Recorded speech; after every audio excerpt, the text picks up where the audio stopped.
전문가들은 버핏이 투자할 것 같다고 합니다. 안녕하세요. 경제기자 민시입니다. 세계에서 가장 투자를 잘하는 버크셔 해서웨이의 2024년 주주서한이 얼마 전에 공개됐습니다. 2024년 3월에 주주들에게 발송한 거고 우리는 주주가 아니니까 1년 뒤에나 확인할 수 있게 됐는데요. 그럼에도 읽어볼 만한 가치가 있습니다. 특히 워렌 버핏은 이제 95세의 할아버지, 고령이기 때문에 그렉 아벨 차기 CEO가 앞으로 주주서한을 대신 작성하게 될 것이라는 말도 나왔는데요. 그래서 버핏이 쓰는 마지막 주주서한일 수도 있어요. 또 여기서 버크셔의 현금 보유에 대한 입장, 일본 투자에 대한 전망도 나와 있기 때문에 간단히 주주서한 내용을 정리해보고 미국 주식이 고점이라는 시각, 일본 투자에 관심을 갖는 전문가들의 의견도 알아보겠습니다. 주주서한 내용에 관심이 없으신 분들은 앞부분은 스킵하셔도 됩니다.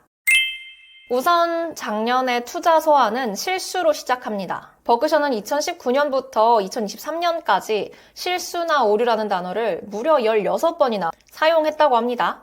가끔 버크셔가 투자한 회사의 장래성에 대해서 잘못된 판단을 내리는 경우가 있었다고 인정하고 있고요.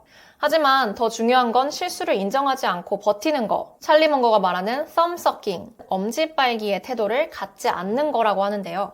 문제가 있으면 해결하는 과정이 너무 불편하더라도 반드시 해야 한다고 강조하고 있습니다. 다음은 2023년 성과에 대한 내용인데요. 일단 버핏이 예상한 것보다는 훨씬 나았습니다. 근데 189개 운영사업, 그러니까 자회사 중에 53%의 수익이 감소했다고 하는데요. 버핏은 이것보다 더 안 좋게 나올 거라고 예측을 했었나 봐요. 얼마나 최악을 상상한 건지 모르겠는데. 그리고 나서 선박 영역에 대한 설명으로 이어집니다. 수익이 크게 늘어난 부분은 보험사업. 버크셔가 주력으로 하는 게 보험사업이죠. 버크셔의 보험 계열사인 게이코의 성과가 컸는데 작년 1분기부터 수익률이 굉장히 좋았다고 합니다. 다음은 현금 보유 논란에 대한 입장입니다. 버크셔가 투자회사임에도 몇 년 동안 현금 보유량이 굉장히 많아졌다고 업계에서 비평이 나오고 있는데 캐치를 하고 있고 여전히 투자자들의 자금 대부분이 주식에 남아있다고 강조하고 있습니다. 그리고 그건 변하지 않을 사실이라고 선을 그었는데요. 사실 지난해 말 기준으로 버크셔의 현금성 자산, 단기 국채나 이런 것들을 포함하면 3,342억 달러, 우리 돈으로 480조가 넘는 돈이 현금성 자산으로 집계가 됐는데 이게 역대 버크셔 역사상 최대 규모예요. 2023년 말에 비하면 거의 2배가 늘어난 건데 10분기 연속으로 현금 보유량이 증가하고 있어요. 상장 주식의 규모는 3,500억 달러에서 2,700억 달러까지 줄어들었고요. 다만 여전히 주식의 비중은 높긴 합니다. 버크셔는 주주의 돈을 대부분 글로벌 영업을 하는 미국 주식에 영원히 배치를 할 거라고 설명하고 있습니다. 또 버크셔가 좋은 회사의 지분보다 캐시 같은 현금성 자산을 선호할 일은 절대 없다고 합니다.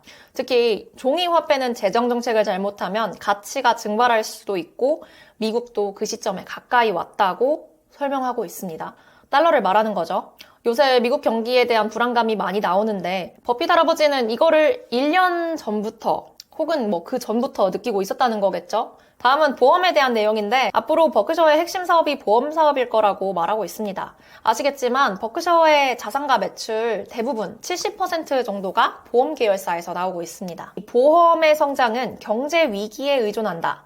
어떤 사설보험사도 버크셔가 감당할 수 있는 만큼의 위험을 감수하려고 하지는 않는다. 이 점이 가장 중요하고 보험 가격을 적절하게 책정하는 게 핵심이라고 합니다. 마지막으로는 일본 투자 확대에 대한 부분인데요. 미국 사업들에 비하면 비중이 적긴 한데 버크셔는 예외적으로 일본 투자를 늘리고 있습니다. 버크셔가 5개의 일본 기업에 투자한 지 벌써 6년이 됐고요. 이 기업들은 버크셔와 유사하게 운영되고 있다고 합니다. 그 5개의 기업은 이토추, 마루베니, 미쓰비시, 미쓰이, 스미모토인데요. 이게 일본의 5대 종합상사죠. 글로벌 사업을 하고 있고요. 그 당시 버핏은 실적에 비해서 주식 가치가 매우 낮다고 생각했고 이 기업들의 경영 방식을 보면서 투자에 좀 확신을 가졌다고 합니다. 버핏은 정기적으로 이 5개 회사들의 경영 상황을 확인하고 있다고 하고요. 또 이 회사의 자본 배치나 경영진, 투자자들에 대한 태도 이런 거를 좋아한다고 해요. 이들 기업은 적절한 때에 배당을 늘리고 합리적일 때 자사주를 매입한다. 따라서 버크셔는 이 5대 기업에 대한 투자를 매우 장기적으로 보고 있고 그들의 이사회를 지지할 것을 약속한다. 버크셔가 향후 이 5개 기업과 협력할 다른 방법도 기대하고 있다고 합니다. 주주서한의 내용을 보면서 일단은 미국 주식의 고점이 아닌가라고 해석하시는 분들이 꽤 많았습니다. 버크셔의 현금 보유량이 역대 최고치거든요. 주식을 다 팔았다는 소리죠. 주주서한에서는 분명히 현금 보유량에 대해서 선을 긋고 주식에 대해서 더 많이 투자할 거라고 설명은 했지만 사실 당장 왜 현금을 많이 들고 있는지 이거에 대해서 명확하게 설명을 하고 있진 않거든요. 외신들도 굉장한 의문을 갖고 있는 부분이고요. 특히 버크셔는 미국 주식을 베이스로 투자하는 회사이기 때문에 미국 시장이 고점에 가깝다 라는 신호로 해석하시는 분들이 많은 것 같습니다. 최근에 나스닥이 떨어지는 걸 보니까 그 말이 맞는 것 같기도 하고요. 근거는 또 있는데요. 바로 버핏 지수예요. 미국의 경제 규모, GDP 대비 주식시장의 규모, 시가총액을 나타내는 수치인데 구글에 버핏 인디케이터를 검색하면 바로 사이트 하나가 나오는데 이걸 클릭해서 들어가면 확인할 수 있습니다. 촬영일 기준으로는 strongly overvalued, 거품이 심하다라고 나오고 있네요. 아래 내려가면 그래프도 확인할 수 있는데 초록색, 노란색, 빨간색 이 선들을 중심으로 현재 시장이 과열되어 있는지를 여러분이 직접 확인할 수 있습니다. 작년 말 기준으로 그래프가 이 정도에 와 있습니다. 빅스 지수도 신경 쓸 필요가 있죠. S&P의 미래 변동성을 예상하는 지표죠. 보통 빅스 지수는 S&P랑 반대로 움직이는 경우가 많은데 그래서 공포 지수라는 말로도 불립니다. 빅스 지수는 30이 넘어가면 공포 구간, 사람들이 주식을 던지기 시작한다 라는 뜻인데 오늘 기준으로 지금 30에 거의 근접해 있습니다. 또 오는 3월 21일이 옵션이 한꺼번에 만기되는 새 마녀의 날이기도 하잖아요. 변동성이 더 커질 예정입니다. 또 하나 투자자들이 재밌게 볼 만한 부분은 일본에 대한 투자인 것 같아요. 버핏이 언급한 일본 기업들은 일본의 5대 종합상사인데 이 산업 간의 해칭이 될 수 있도록 되게 여러 가지 사업을 하고 있는 기업들이에요. 당연히 글로벌 사업도 하고 있고요.